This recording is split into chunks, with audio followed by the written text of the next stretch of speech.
법원이 세월호 참사 당시 구조 의무를 제대로 하지 않은 혐의 등을 받고 있는 김석균 전 해양경찰청장 등 6명에 대한 검찰의 구속영장 청구를 모두 기각했습니다. 검찰과 법조계에서는 법원이 이 경찰 수뇌부들의 감독 의무를 지나치게 형식적으로 판단하고 있다, 이런 지적도 나오고 있습니다. 오늘 오영중 세월호 리포트에서는 지난 9일 기각된 세월호 책임 경찰 수뇌부에 대한 수사 상황을 정리를 해드리겠습니다. 오늘도 오영중 변호사 나오셨습니다. 어서 오십시오. 네, 안녕하십니까. 네. 뉴스가 참 많다는 말씀을 계속 드리게 되는데요. 네. 김석균 전 청장 등에 대한 구속영장 청구 기각, 네. 이것도 상당히 큰 뉴스인데 그냥 묻혀서 지나가는 것 같습니다. 이 영장이 청구됐을 때 그래도 뭐 한두 명 정도는 책임을 지지 않겠느냐, 이렇게 판단을 했는데 네, 그렇습니다. 전원 다 기각이 됐습니다. 어떻게 총평하십니까? 저도 기각 결정을 보고 상당히 놀랐습니다. 어떻게 한 명도 발부가 안 되는 그런 영장 청구가 있을 수 있냐라는 생각을 했는데, 법원의 시각을 간접적으로 추정해 보면 일단 6년 동안, 참사 직후 6년 동안 검찰이 뭘 했느냐라는 약간 질책성 기각이 담겨 있지 않나, 그런 생각이 듭니다. 왜냐하면 구속영장이란 제도 자체가 어떤 범죄 사실, 혐의 사실을 어떤 보존하고 신속한 수사를 위해서 필요한데 너무 시기가 오래 지났다는 것이고요. 두 번째로는 법원의 어떤 영장 기각 사유를 보면 이 사건 자체의 해경지휘부에 대해서 직접적인 어떤 구조 책임보다는 약간 감독 책임 구조로 이렇게 심사를 하지 않았나, 그렇게 해서 영장을 발부할 수 없다, 이렇게 본 것입니다. 잠깐만요. 그러니까는 감독 책임과 그러니까 공무원으로서의 개인 의무도 포함된다는 말씀이시죠? 네, 그렇습니다. 그런데 감독 의무만 판단했다, 내지는 감독 의무에 중심을 두어서 판단했다. 즉 검찰의 영장 심사 단계에서 법원을 설득하지 못한 영역이 있습니다. 그것이 뭐냐면 해경지휘부가 현장에 있는 해경을 관리 감독을 잘못했다, 이렇게 영장을 청구한 것이 아니거든요. 예. 이 거대한 이 참사 당시에 이 구조 상황 지휘는 해경지휘부가 해야 되는 것이지 113 정장이 전혀 지휘권이 없는데 이 113 정장에게 마치 이제 현장 지휘 책임이 있고 나머지 해경지휘부는 감독 책임만 있다, 이렇게 법원이 이해하도록 만든 검찰의 이번 특수단의 책임이 가장 크다고 봅니다. 그러니까는 현장에서 이 구조를 지휘해야 되는 그런 책임도 분명히 있는데 지휘 책임에 대해서는 판단을 안 하거나 아니면은 좀 정리하고 감독, 그러니까 지휘하는 것을 감독하는 그 부분에 대해서만 다뤄졌다. 글쎄요, 좀 이 재청구를 할 텐데 그 부분이 분명히 좀 밝혀져야 되겠군요. 그 부분은 검찰의 영장 청구 단계에서 증거와 법리 구조를 좀 탄탄하게 했으면 좋겠습니다. 일단 그 6명에 대한 피의 사실을 좀 보겠습니다. 그래픽을 보시면 저렇게 이제 6명이 나와 있고 크게 이제 두 가지죠. 업무상 과실치사상, 그리고 허위 공문서 작성, 이렇게 두 개입니다. 이 업무상 과실치사상이라는 건 뭘까요? 이제 해경지휘부는 본인의 업무가 어떻게 보면 공무죠. 공무가 이 정도 어떤 선박이 침몰된 과정에서는 당연히 제 구조 요원들을 다 출동시켜서 구조 업무를 신속하게 하고, 특히 이 사건의 경우에는 퇴선 유도를 빨리 했어야 되는데 이걸 하지 않았다. 그러니까 자신 업무상 어떤 주의의무를 위반했다는데 이 부분은 이제 과실범으로 접근한 것은 저는 잘못됐다고 봅니다, 사실. 지금 피의자로 구속영장 청구가 됐던 이 해경 전 현직 수뇌부를 다시 한번 보실까요? 그 그래픽 좀 다시 한번 보여주시죠. 김석균 전 해양경찰청장, 그리고 이모 전 해경 경비안전국장, 여모 지금 현재는 제주지방해양경찰청장이군요. 그리고 김수현 전 서해청장, 그리고 목포해양경찰서장 당시죠. 그리고 당시 서해청의 상황을 담당했던 유모 전 해경총경, 이렇게 6명입니다. 근데 이 피의 사실을 보게 되면은 업무상 과실치사상해서 전반적인 이 피의 사실을 다루고 허위 공문서 작성을 다뤘습니다. 근데 처음에 이 재수사에 대한 어떤 당위성이라고 할까요? 필요성에 대해서 처음 의미를 던진 것이 단원고 희생자인 고 임경빈 군 사망 아니겠습니까? 네, 그렇습니다. 근데 이 부분에 대해서는 이번 영장에는 포함이 안 된 것 같습니다. 그게 특수단이 이제 영장 발부를 빨리 받아서 뭔가 성과를 국민들한테 보여주고 싶은 조급함에서 어떤 그 임군의 어떤 단일한 책임보다는 전체 이 300명 이상의 희생자를 내는 데 있어서 해경지휘부가 구조를 제대로 못했다라는 그 어떤 프레임을 가지고 영장을 발부받겠다는 그런 의지로 시작됐는데 예. 그래서 아마 임군 사건은 개별 사건으로 이렇게 아마 영장 청구 범죄 사실에 안 넣었던 걸로 추정됩니다. 예. 별도로 다시 하기 위해서. 예, 약간 특수단의 조급함이 좀 이런 범죄 사실 구성한 게 아닌가 싶기도 합니다. 예. 그렇다면은 이 임경빈 군 사망 사건에 대해서는 수사가 상당히 좀 진행이 됐을 텐데요. 네네, 안 했을까요? 추정됩니다. 예. 임경빈 군 사망 사건에 대해서는 지금 그렇다면 구속영장을 청구를 한다면 네네. 나중에 더 자세하게 설명을 드리겠습니다만 이 부분에 대해서는 역시 업무상 과실치사 이런 혐의가 적용될까 어떻게 보십니까? 지금 이 부분에 대해서는 이제 법률가적 시각에서는 뭐 부작위에 의한 살인죄까지도 검토가 가능한 영역입니다. 왜냐하면 임군이 발견 당시에 생존해 있었다는 증거들이 많이 나왔고 당시에 충분히 헬기로 30분 내에 목포 인근 대형 병원에 만약에 이동해서 치료를 했으면 살릴 가능성이 상당히 높은 여러 가지 정황들이 나왔음에도 불구하고 해경지휘부가 이 헬기를 자신들 어떤 의전용으로 사용하면서 배로 4시간 동안 목포로 이동시킨 부분에 대해서는 상당히 그 어떤 엄중한 어떤 적극적인 책임을 감당해야 되지 않나 이렇게 보거든요. 예. 그 영장 기각 사유를 좀 자세히 살펴볼 텐데요. 사람이 많다 보니까는 서울중앙지법에서 영장 전담 부장판사 2명이 나눠서 했습니다. 우선 김석균 해양경찰청장, 당시의 해양경찰청장 이 부분에 대해서 기각을 한 사유를 좀 보겠습니다. 임민성 부장이 했는데요. 형사 책임을 부담할 여지가 있다라고는 일단 뭐 얘기를 했습니다. 그러면서 수사 경과 확보된 증거, 조사에 임하는 피의자의 태도를 볼 때 구속 수사는 필요성이 이렇게 인정이 되지 않는다. 그런데 좀 다른 영장 기각 사유와는 다르게 나온 것이 이 재난 구조의 실패에 관한 지휘 감독상의 책임을 묻는 사안의 성격을 고려를 했다. 이건 뭡니까? 예, 이 부분이 처음에 제가 말씀드린 것처럼 이 법원은 이 대형 재난에서 직접적인 구조의 책임은 현장에 있는 하급 현장 담당자들이 직접 책임을 지고 지휘부는 이제 감독, 그 직원들을 관리 감독하는 책임만 진다라고 그 이중적 책임 구조 시각에서 이 사건을 바라본 것인데 문제는 그것이죠.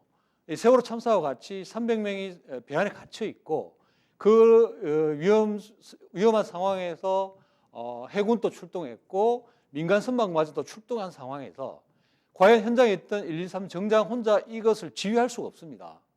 현장에서 구조 지휘를 이 정도 규모에서는 당연히 해경지휘부가 지휘 상황실 통제실을 통해서 이 해군, 민간인, TRS 전용 공용 주파수를 통해서 신속하게 지휘해야 된단 말입니다. 이 지휘는 관리 감독 책임이 아니라 직접적인 구조의 책임입니다. 법원이 이런 부분을 간과한 것이 아닌가 이렇게 본 거거든요. 국정감사에서도 김석균 청장이 또는 뭐 김수현 서해청장이 당시에 TRS를 통해서 현장에 가서 현장 지휘를 했느냐 안 했느냐 이 문제가 있었고 김석균 청장 같은 경우에는 이게 그 진술이 뒤집혔었잖아요. 맞습니다. 예. 근데 그 부분이 굉장히 중요한 포인트 같은데. 맞습니다. 이거는 법원이 판단을 할 때 뭐 다른 걸 좀 중요하게 봤을까요? 아니면은 검찰이 영장 청구를 잘못한 겁니까? 어떻게 봐야 됩니까? 이게 법원도 좀 이 사건을 좀 아까 말씀드린 것처럼 좀 현장의 책임, 현장에 있는 구조 인력들의 책임을 중앙에 묻고 관리 감독자의 책임을 경하게 묻는 그런 측면도 하나 있는 거고, 특수단 또 이 부분에 대해서 접근을 좀 잘못한 게 아닌가.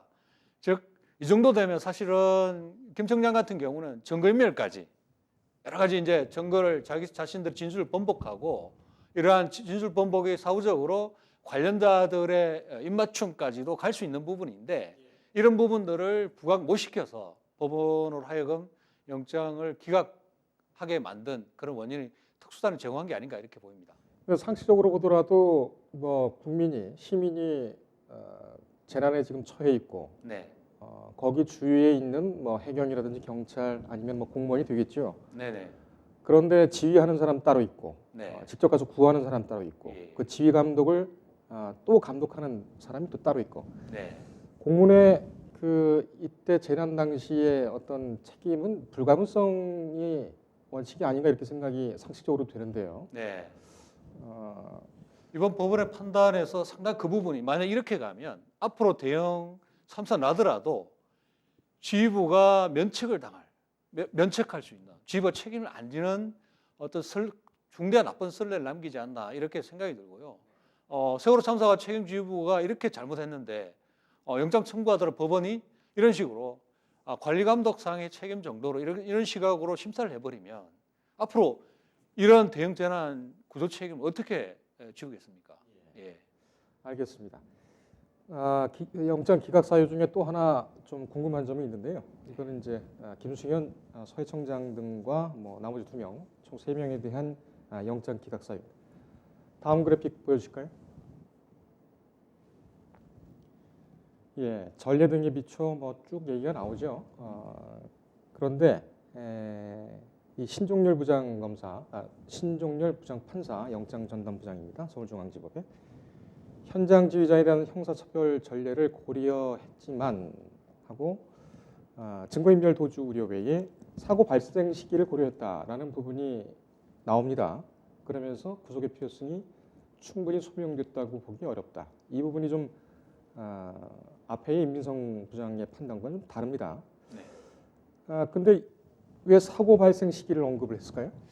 그것은 이 법원이 이 영장 청구에 대해서 참사 직후 6년이 나서 하필 이때 영장을 청구했느냐라는 그런 질책성 기각이라고 아까 표현을 했는데요. 네. 그런 게 담겨져 있습니다.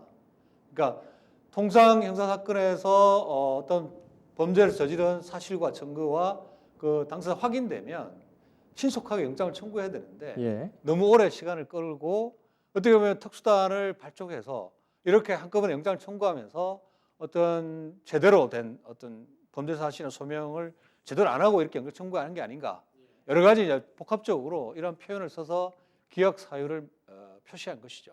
그러니까 당시에 왜 제대로 수사를 해서 영장을 청구하지 않고 6년이나 네네. 지난 다음에 했느냐? 예, 검찰의 당시 부실 수사를 지적을 한 거군요. 네 그렇습니다. 예.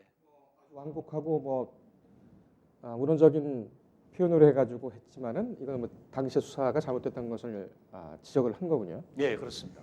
그런데 신부장 판사도 이 조난 사고 구조 담당자의 상황 판단 및 대응 조치에 관한 법적 평가를 주요 쟁점으로 하는 사건의 성격이라고 하면서 영장과 관련된 세월호 참사와 관련된 이 부분에 대해서 이 요건을 고려를 했다. 다시 말해서 이제 기각 사유로 지적을 했습니다. 제가 금방 이 한 문장 읽기도 굉장히 어려운 말인데 네. 이것은 무슨 의미입니까? 결국 그 사실은 영장 심사 단계에서 제가 뭐 들어가 보진 않았는데 이 해경 지휘부의 책임이라는 부분을 입체적으로 사실 보여줘야 됩니다. 안 그러면 이해를 못합니다. 이게 이제 세월호가 침몰이 시작되고 그 와중에 헬기가 출동하고 민간 선박이 출동하고 1, 2, 3정이 가고 초계기가 뜨고 하면서 여기에 대해서 누가 어떻게 구조 지시를 하고 어떤 역할을 하고 어떤 책임이 있는지에 대해서 사실상 칼로 무를 자르듯이 쉽게 할 수는 없거든요. 명확하게 책임 범위가 법관 이해 못한 상황에서 딱 누구를 어떤 책임을 지을 것인가를 분명히 법관으로서 판단하기 어렵다는 것을 간접적으로 표현한 것이거든요. 즉 뒤집어 이야기하면 그 해경 지휘부가 구체적으로 상황실이나 지시를 통해서 어떠한 명령을 했어야 되고 그래서 안 했고 그 시간에 무엇을 했고 무엇을 안 했는지, 안 했다면 이것이 어떤 법적 책임을 지어야 되는지 명확하게 입증을 하고 소명을 했어야 되는데 그 부분이 법원을 설득 못한 것이죠. 그렇기 때문에 이런 표현이 나오는 겁니다. 그렇기 때문에 복잡하게 얽혀 있는 이 책임 관계를 구속영장 단계에서 도저히 법원으로서는 이것을 영장을 발부 못하겠다, 이런 정도 소명까지 못하겠다, 이런 것을 표시한 것입니다. 예. 일단 이제 그 영장 기각 사유에 대한 분석은 여기까지 하는데 이 얘기를 좀 여쭤보겠습니다. 이 준비된 질문은 아니지만 과거에 그 탄핵 국면 때 말이죠. 박근혜 전 대통령에 대한 그 탄핵을 헌재에 이제 그 청구를 하면서 이때도 세월호에 대한 책임 부분을 지목을 했었죠. 법사위에서. 근데 헌재에서는 그거를 긍정적으로 보지는 않았던 것으로 기억이 됩니다. 그 그때 판단이 부분은 어땠을까요? 탄핵 사유로서 그 부분을 본안 판단에서 제외했죠. 제외한 건데 그것은 두 가지 측면이 있습니다. 이 그 세월호 문제가 이제 수사 중이고 재판 중인 내법을 충분히 고려했을 수 있고, 그다음 또 하나는 그 탄핵에 따른 여러 가지 대통령으로서 직무 중에 중대한 사유로 헌재가 본 부분이 이미 탄핵을 인용할 사유가 됐기 때문에 이 부분까지 고려해서 판단을 안 해도 된다, 이런 시각으로 분석되기도 합니다. 예. 세월호에 대한 책임 여부를 제외하고도 탄핵 요건이 충족되었으므로 별다른 판단을 하지 않겠다라는 것이 당시 이제 헌재 판단이라고 또 해석이 되는군요. 근데 이번에 영장 실질 심사 구속 전 피의자 신문 당시에 유족들이죠. 희생자 유족들 2명 네. 법정에서 진술을 했다. 의견을 진술했다. 이런 보도가 나왔는데 이거 좀 일반적인 이런 일이 좀 종종 있습니까? 구속영장 실질 심사는 그야말로 비공개고 비밀스럽게 진행하죠. 그리고 뭐 검사나 변호인, 피해자 본인 이외에는 아무도 법정에 들어갈 수 없는 식으로 진행됐고, 지금까지 피해자가 진술한 경우는 제 기억으로는 거의 없습니다. 없고 한데 이번에 사안의 중대성, 또 피해자들의 열망, 진상규명 이런 차원에서 재판부에서 받아들여서 아마 피해자 진술을 들은 것으로 보입니다. 예. 그렇다면은 뭐랄까요? 6년이나 지난 시간이지만 피해자들의 이 생생한 육성을 좀 들으면서 네.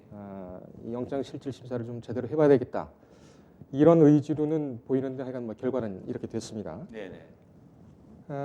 이번 영장 기각 때문에 또 걱정이 되는 것이 이 세월호 참사에 대한 전면 재수사, 네. 이 전반에 대한 수사 동력이 떨어지지 않겠느냐. 왜냐하면은 지금 영장을 청구했던 사람들이 그 영장이 청구된 사람들이 당시에 해경 실무자 내지는 뭐 수뇌부였고 지금까지 계속 활동을 하고 있기 때문에요.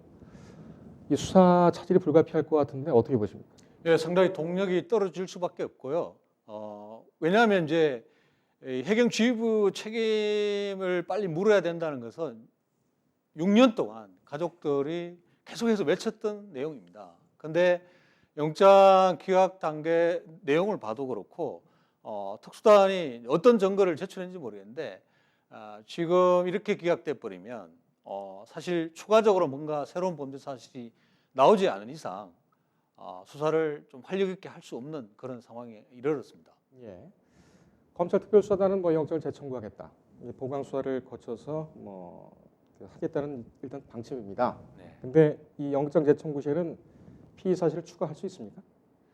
지금 앞서 말씀드린 것처럼 인군의 그 구조 책임 부분, 이게 상당히 중요한 부분인데 그게 추가되고, 나머지 이제 지금 TRS나 여러 가지 상황 일지를 봐서 증거인멸, 그 다음에 당사자끼리 말 맞추기 이런 증거들이 좀 보강되면 이제 구속 영장 발부 사유가 더 생기는 것이죠. 그리고 일정 정도에서 고위공직자 있던 사람들이 어떤 증거인멸을 했고 말 맞추기를 했다, 이런 내용들이 나오면 충분히 법원으로서도 시간이 많이 지났지만 한두 명 정도 영장을 발부하지 않을까, 이렇게 추측이 됩니다. 그러니까는 구속영장을 처음 청구를 했다가 기각됐더라도 네네. 재청구할 때는 네. 그 피의자가 최초 영장에 적시된 죄 외에 네. 다른 죄를 지은 것이 분명하고 네네. 이 구속 수사가 필요하다 하면은 기존에 있던 혐의 외에 또 추가를 해서 네네. 다른 별걸 추가를 해서 같이 할 수 있다 이런 말씀이죠. 예, 그렇습니다. 예. 그렇게 되면은 인근에 대한 이 피사실 네네. 이 부분도 영장이 적시될 가능성이 높겠군요. 그렇죠. 예. 그리고 이것이 이제 사참위에서 이 부분을 빨리 수사를 해달라고 요청한 사안이기도 합니다. 그래서 이 사건 자체가 단일한 한 명의 희생자지만 전반적인 세월호 참사에서 구조하지 못한 그 어떤 국가 시스템의 책임, 예. 해경 지휘부 책임을 극단적으로 보여준 사례거든요. 이 부분에 대해서 법원을 설득하면 사실은 모든 문제를 제대로 한번 접근할 수 있는 그런 기회가 되지 않나 싶습니다. 그렇군요. 예. 당시에 만약에 이거 뭐 가정적입니다만은 인군 사건도 영장에 적시를 한다면 네. 업무상 과실치사나 아니면은 부작위한 살인 어떤 것이 될 거로 생각하십니까? 지금 부작위한 살인으로 접근을 해야 되지 않나 싶습니다. 그러니까 생명이 있는 그 인구를 그렇게 4시간 동안 배로 이동해서 치료받게 했던 그 상황, 그리고 헬기로 이동할 수 있는 분들 헬기를 다른 용도로 사용했다는 그걸 확실하게 지금 밝혀졌기 때문에 충분히 그 부분에서 어떤 부작위한 살인 성립 가능하다고 저는 봅니다. 예. 안 되더라도 본안 판결에서는 뭐 공소장 변경을 통해서나 네네. 이 상황에 따라서는 검찰이 또 조치를 할 수가 있겠군요. 네네네. 주의적 예비적 공소 사실로 이렇게 갈 수도 있거든요. 예. 지금 뭐 첫 영장이 기각됐습니다만 네. 더 걱정인 것이 뭐냐면은 추가적으로 지금 계속 되고 있는 입건이 되고 있고 고발이 되고 있는 기무사령부 네. 당시 군 기무사하고 국정원 네. 이 부분에 대한 수사도 이렇게 되면은 영장 청구라든지 제대로 된 수사가 좀 어렵지 않을까 이런 우려도 좀 제기가 됩니다. 어떻게 네네. 보십니까? 예, 지금 가족들이나 사참위는 좀 더 적극적으로 특수를 수사해 주길 바라고 있고요. 특수한 또 해경지휘부에 대해서 영장 기각됐다고 해서 나머지 사안에 대해서 뭐 좌절한다든가 어떤 수사 동력을 낮춘다든가 이렇게 하면 안 될 것이고요. 이 부분 반드시 스스로 밝혔듯이 모든 진실을 밝힐 수 있도록 철저히 수사되기를 바랍니다. 예, 알겠습니다. 이 부분에 대해서는 또 계속 상황이 바뀌고 또 새 상황이 들어오는 대로 오셔서 더 얘기를 들어보도록 하겠습니다. 오늘 여기까지 됐습니다. 고맙습니다. 네, 감사합니다. 인터넷에 떠돌아다니는 수많은 뉴스 기사. 아직도 포털에서 일일이 검색하세요?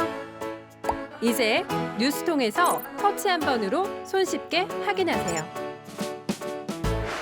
최근 내가 구독한 기사를 분석해 오늘의 기사를 추천하는 개인 맞춤형 AI 뉴스. 나만의 공간인 뉴스북에서 콘텐츠를 편집하고 이용자와도 활발한 소통이 가능합니다.